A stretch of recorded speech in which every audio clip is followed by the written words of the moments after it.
There is a story to be told there, and with all these other worlds that are being created, it might be an interesting moment to come back and finish the mythology of really this modern day family. And if that happens, I would step into it if I, agreed with how it was being done. My family's from Guyman, Oklahoma, came out in the Dust Bowl. So very grapes of wrath, very hard knuckle, hard bark people. And discriminated against in California on the workforce. My grandfather worked on the dams my grandma ran some money for Bugsy Siegel. I mean, she in Gardena, and she herself was a little gambler, and she was married at 14. My grandpa was 19. So their love affair was there, but then it all blew away in the Dust Bowl. And it marked my father, so drastically that he would never let another man outwork him for a job. And he drilled that into me starting at a very young time. So I started working very early in my life, and a very blue collar, if you will, very modest life. We didn't have a lot of money, but I didn't actually think that at the time. I never remember thinking that till I started to see other people's houses. I thought my backyard was a kingdom. I lived in a place called Victory Park, and then ultimately my parents bought their first home for $13,000 in Compton. So Victory Park was in Compton. They paid about 21 bucks a month to stay there. And then the guy even got a rebate. Think about that, a rebate on their $21. And they used that to create a down payment. This is in the 50s. And I lived in Compton for 7 years. But I've tried to, live my own life, but there is I scared my dad with the risks that I would take, because I knew how to work. What he couldn't completely grasp was my daydreaming, which he converted to lazy. My daydreaming was my dreaming, but in the world of the blue collar, the world of Oklahoma, the world of fighting for your thing, you daydream, you keep digging. You can daydream while you dig. You can daydream while you cut the grass. And of course I did.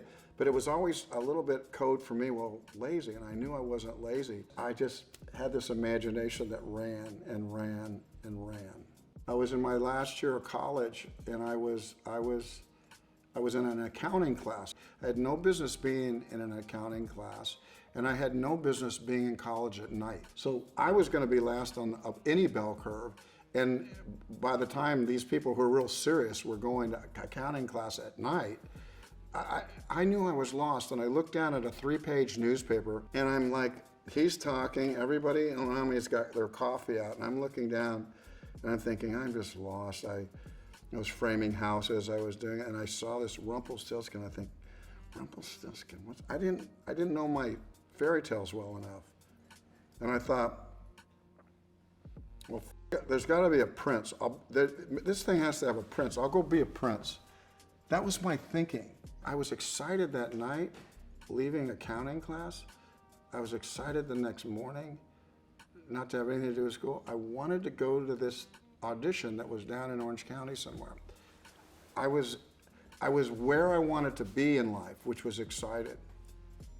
It's a good place to be, to feel interested. I was a little bummed out with the part I was going to play, and it was a very flashy role. It was a big difference in my career. I was thinking that I would play a role like what Scott Glenn played, or what Kevin Costner, the more laconic guy, because I knew how to do that in my sleep. I knew how to do it. And so when I read the script and I had this character who was like all over the map, jumping on horses, kissing girls, making noise, full of juice, I thought, I have to figure out how to do that, because I was already prepared to do some of the roles I guess I'm doing now in my life. I knew how to do that back then, but I was so blessed that the role I had was the one of Jake, who was just a wild card. The biggest star I ever worked with, who was a very gifted film actor, was Sean Connery. He was the biggest star. He was honest and he was good, and he took a shine to me. He was protective of me, and he did not suffer fools, but he was good to me. He called me Mr. Nash. Mr. Nash. And one time he was very upset with one of the producers, and he was really going to lay them out. But he saw me in a bar, and he called me over. He goes, "Mr. Nash, look at this list right here." He had a piece of paper, and he'd marked a line, and he'd marked all the things that he thought this guy had done wrong, and the only thing that he'd done right. But he said, "Would you look at this? Is this your idea of what had happened to?" He wanted to be very sure. And I looked at it and I said, "That's a pretty fair characterization, Sean." And then I let him alone, and I don't know what he did to the producer. But he wanted to be sure that he was not saying things that weren't true. But he trusted me for some reason. I'm thinking, yeah, you got it pretty close, Sean. There's a funny story about No Way Out. I had done Silverado, and Orion Pictures understood that somehow I was emerging from that movie. You know, that they anticipated me being, you know, somebody they wanted to work with. And they wanted to have a meeting with me and showed me all their movies. They said, "Is there anything you like?" And I said, you know, I've been so odd about my career, but I said, "No." And usually you beg to have a meeting like that with a studio, let alone and say, "What do you want to do?" And I said, "Well, none of these actually appeal to me." I said, "But I did read a movie that I liked. It was called Finished with Engines." And they said, "Well, can we read it?" And I said, "Yeah." And I said, "I would do that movie." And it was at Warner Brothers. It had been in Turnaround. And it was that movie, No Way Out. I'm begging you, please, just go now out the back door. I'm sorry, just... When I go, it'll be through the front door. Well, I had met Sean Young. I thought that she was one of the most beautiful women. She looked like she's from the 40s. But what happened was, when I was still working at Raleigh Studio and I just finally gotten my SAG card, they were casting Flashdance. And they needed somebody to read opposite all the girls. So I went to Paramount, and every girl that tested for Flashdance kind of read with me. I read with all these girls. I had no experience, but I had my SAG card. And then when they screen test, they screened with me. So I got slapped by all of them in one of those scenes, you know. And in the end, they asked me if I wanted a part, and I said, no, I didn't see a part in there for me. And it's like, what? But I remember Sean, and I really remember reading with her, thinking that she was a person that was lodged in that 40s, 50s, that kind of look, and recommended her, having read with her. So that's how that came about. They wanted me to play the Nuke LaLoosh character when it first came to me, because I did play a little bit. And I said, no, the Crash makes more sense to me. I think my agent was thinking that. And I said, no, I wouldn't play that. I would play this. I could play that, but I would play this. I believe in the sweet spot, softcore pornography, opening your presents Christmas morning rather than Christmas Eve. And I believe in long, slow, deep, soft, wet kisses that last 3 days. People ask me to do it. I'm not a trained dog, but I might get as far as the long, wet kisses that last 3 days. I might get that far for them, but I won't do that very often. It has to be the right situation. You know, it's like, I said, why don't you do it? It sounds like you know it. And so where they miss a line, I go, that's not the line. If you look at how people's careers are building now, they get into these franchise movies. And my whole career feels like it was built on little movies that I found. No Way Out, Bull Durham, Field of Dreams. They're like less than $10 million, these movies. My career came out of these kind of movies. If you build it, he will come. How it manifested itself is a total surprise. Just like if a movie is a runaway hit, it's a total surprise. But it didn't surprise me that people could connect with that movie. I did the night I read it. I was sitting on a house I was renting. Well, my first house that I'd ever have built for me was being built. And I read this little thing, and it just had this gold dust on it. I got knocked off the horse twice in Dances with Wolves, in the middle of the herd of buffalo. And the first time was I was going to enter the herd. No one had been running with the buffalo for over 100 years. And we were all out there, even the really experienced guys they were spooked at first. They didn't know what it was gonna be like. There was 3,000 of them out, 3,500. But one of our riders got knocked off in the herd, and his horse went blind with fear and came out perpendicular like this. So I'm going like this, and I never see him, and he hits my horse, knocks my horse about 8 feet. I went another 10 feet in the air and landed, and everybody's like watching, and the herd's going this way. I'm on the ground, and I get up and I realize I look around and I see my double back by the camera. He's dressed like me. He's on a horse like mine. I'm thinking, shit, I paid for this herd, and there it's going. I waved him in. He came in. I took his horse. I said, run off, and I went after the buffalo in the same shot. All I remember saying is, did we get that shot? You know, and that's what was important back then. I played the bodyguard, her imaginary bodyguard, but I knew coming in that she would need protection so that she could come off the way I would want her to come off. And so I swore that I would do that for her. She was pretty smart because she had 2 or 3 people she could have trusted at that moment, and she just kind of went right to me. And I said, I'm not directing this. I said, but I'm going to watch for you, and I will help you. I didn't want it, not to the degree of subverting what the director wanted, but I will not let anything happen to you. And ultimately, I had to take steps to ensure that she would come off the best that she could possibly be. I know I fulfilled that promise to her, because it wasn't going well at first. And editorially, when the movie was finally done, it wasn't going well. And Clive was right on top of that. This isn't going right. I said, I know it's not. And I said, but I promise you, at the right moment, I will step in and I will make it as right as it can be. And we did. So you're quitting show business, huh? Yeah. Too bad. You had talent. I was going to make a second one of Bodyguard. That was really flying down the tracks in a way, very quietly, because that's how I operate. I really keep things to myself. That's why when it finally emerged that Princess Di was going to maybe do that, we talked. It was so sweet, and Sarah was the one that set this up. Sarah was very cool, the Duchess. When she could have been like going, well, I'm a princess too, what about me? She didn't. She didn't do that at all. She was going, no, I'm going to make this happen, Kev. And she did. I always respected her that she never inserted herself, and Diane and I began to talk. And I ultimately had a very sweet conversation about 15 years later with Prince William. I happened to be over in England and got this message that the prince would love to talk to William. I said, what? And he goes, he's here, he'd like to talk to you. So I went like, okay. I've never talked about this, but I can because of how I very much respect him. But I think it's a story worthwhile about him, and it's a little bit, since we're talking about this, I've had an incredibly unusual, for the most part, beautiful life. And so we met in this room that the chairs were still stacked on chairs. It was just us. I'm sure there was somebody out. It was just him and I met. There was nobody else. And he walked up and we sat down and we shook hands. And the first line out of his mouth was, he says, you know, my mom kind of fancied you. I know. And we talked about a half hour. I'll never say what we talked about, but it was a very sweet thing. And we just chatted and we both broke away, and we never became pen pals or did anything like that. But I've had such fond memories of who he was, how I was approached, and what we talked about.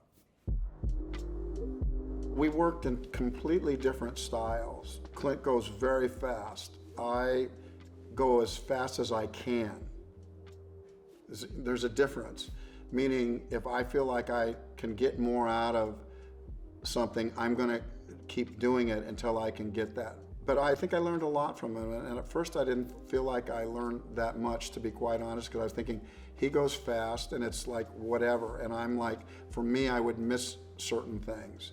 And so I had to try to be as protective as I could for myself in his process. And I loved doing that movie. I was going to direct it, and they said that, you know, Clint had it, and they were willing to let me direct it. I said, I'm not going to take that away from him. If that was what he wanted to direct, then I'll act in it.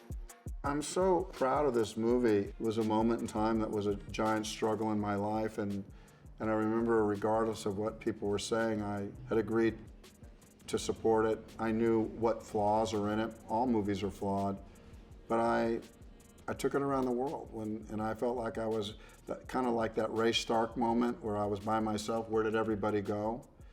And I went around the world with it, and I was so proud that it made a lot of money. We shot 157 days, 6-day weeks But it's a beloved movie. You know, we talked about those 12 movies, 15 movies that people come up to me.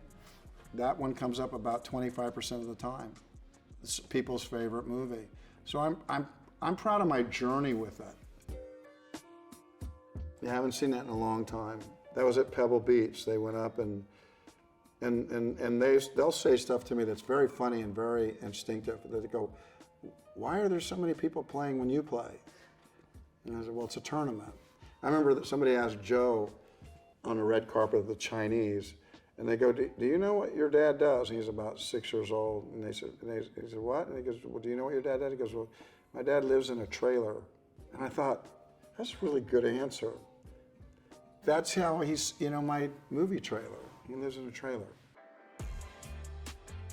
I came back to music about 20 years ago and created this band with friends that I made music. Two of them I made music when I was in my 20s. And so Lily is just a natural songwriter and singer. My son Joe is a songwriter, singer. So I just, you know, if I'm around somewhere, I want to know if they want to come up. She's written 2 songs, one for Tales of Yellowstone and then one for Hatfield and McCoy's. They were already in production and they hadn't cast the role, and I read it and there was something off with the role, and the girls were great. And so I'm not a person that likes to manipulate script. I don't let people manipulate mine. If something's not right, I'm going to ask the writer or the director, "Can we do this?" If they say no, I totally respect that. And I said, "Look, I just got to tell you, it's not my MO to mess with scripts." I said, "But there's something off with this." And he got quiet, and I thought, "Oh, you know," that's right. I said, "Yeah." I said, it's hard for me to explain to you because you have written these other women perfectly. So this guy," I said, "it's just off." And he goes, "That was the only character we couldn't get the rights to, so I based it on about 3 different people." And I said, "Well, it reads like that to me. It reads like that to me." And I said, "Tell me about the other 3. And he did. And I said, "I see what your problem is." I said, "Could we smooth this out together and not take away anything from the girls?" And he said, "Yes." It's one of the greatest experiences I had. There's one other fact that nobody knows. I've never worked drunk on a set. I've never worked high on a set. But I was on morphine the last 2 weeks that I worked. I had kidney stones, and I worked 10 days under a drip. I don't even know how. About 3 days of it I was not, and then something happened to me. I didn't miss a day of work. I've never missed a day of work. And then when I thought I was going to be off it, a second kidney stone came, which I never had, and I was right back on it.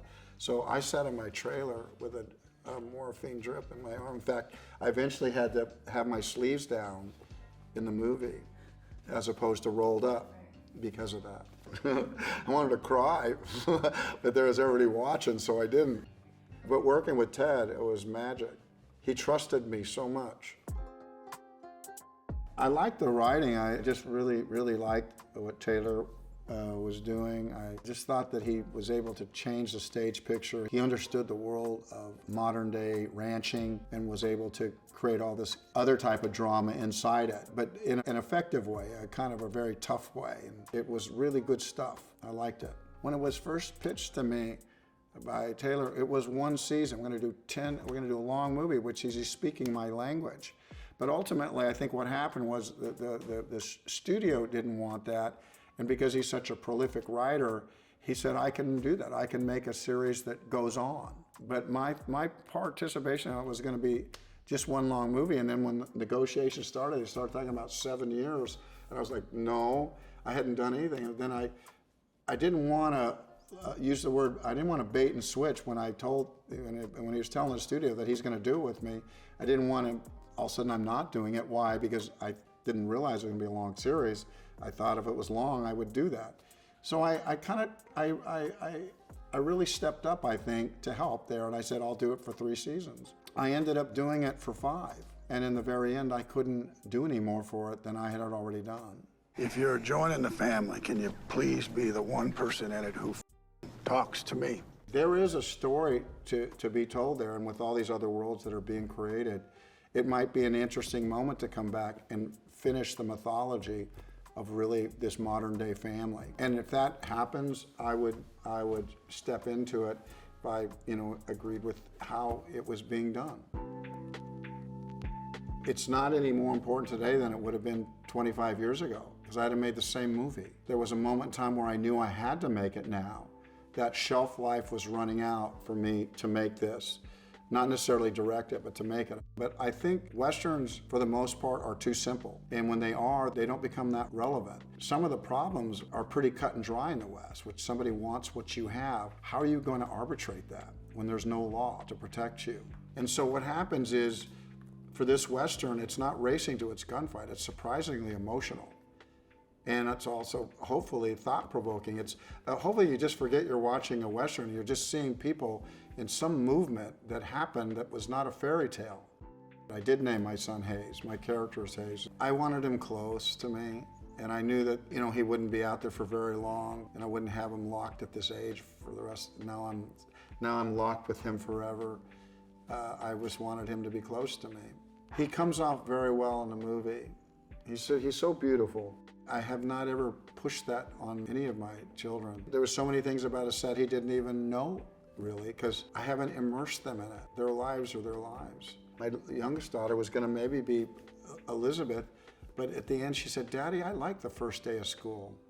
I like meeting my friends.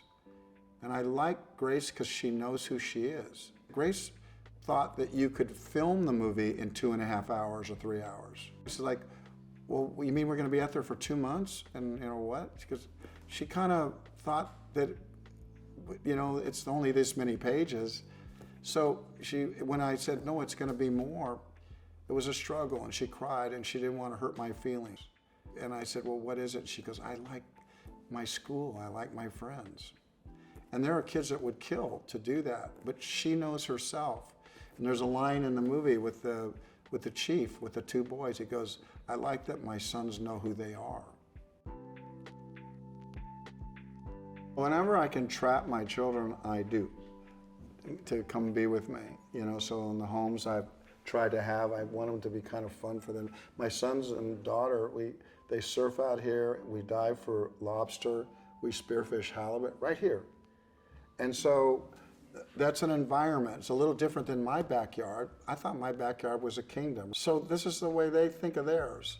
This is what they'll remember: diving, having fun, going to school, but having this place to come back to. They're like shooting stars, but the focus now is on these 3, and their all lives are more important than the others. And I'm on the freeway like an Uber guy, just trying to get them where they think they need to be, because my girlfriends are there, because my guys are over here. So my life is, volleyball, driving up and down when I'm home.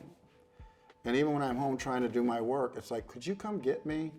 Could you come get me? So people's idea of how I have to live is probably would live my life very differently than how I live it.